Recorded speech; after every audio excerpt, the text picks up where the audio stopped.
শাহরুখ খান তার একটি ইন্টারভিউতে বলেছে, আপনি যদি জীবনে সফল হতে চান তাহলে আপনি আপনার খাওয়া, ঘুম, আরাম-আয়েশ সবকিছু বাদ দিয়ে শুধু কাজ করে যান। আর সে নাকি দিনে মাত্র ৫ ঘন্টা ঘুমায়, সে নিজেই এটা বলেছে। তো আপনাকে একটা কথা বলি, এই কথাটার সাথে আসলে আমি কখনোই একমত না। বিকজ অফ আপনি আর শাহরুখ খান কিন্তু এক জিনিস না। আবার আপনি আর আমি কিন্তু এক জিনিস না। পৃথিবীর একেকটা মানুষের একেকজনের একেক রকম জীবনযাপন হয়। জীবনের ধরন হয় একেক রকম। একেকজনের শরীরের কন্ডিশনও একই রকম। শাহরুখ খান দিনে ৫ ঘন্টা ঘুমিয়ে সে কাজ করতে পারে। এটা তার হচ্ছে ফিজিক্যাল কন্ডিশনের জন্য সে হয়তো পারছে। সেটা কিন্তু আরেকজন যে পারবে এটার কিন্তু কোনো গ্যারান্টি নাই।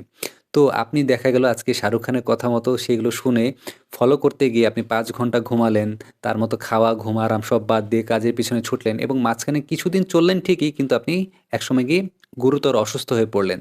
তখন বিষয়টা কি দাঁড়াবে? অ্যাকচুয়াল বিষয় হচ্ছে শাহরুখ খান তার পার্সপেক্টিভ থেকে কথাটা বলেছে, বাট এটার সাথে আপনাকে একদম এগ্রি করা কখনোই উচিত হবে না। বিকজ সে শাহরুখ খান আর আপনি, আপনি বা আমি, আমি।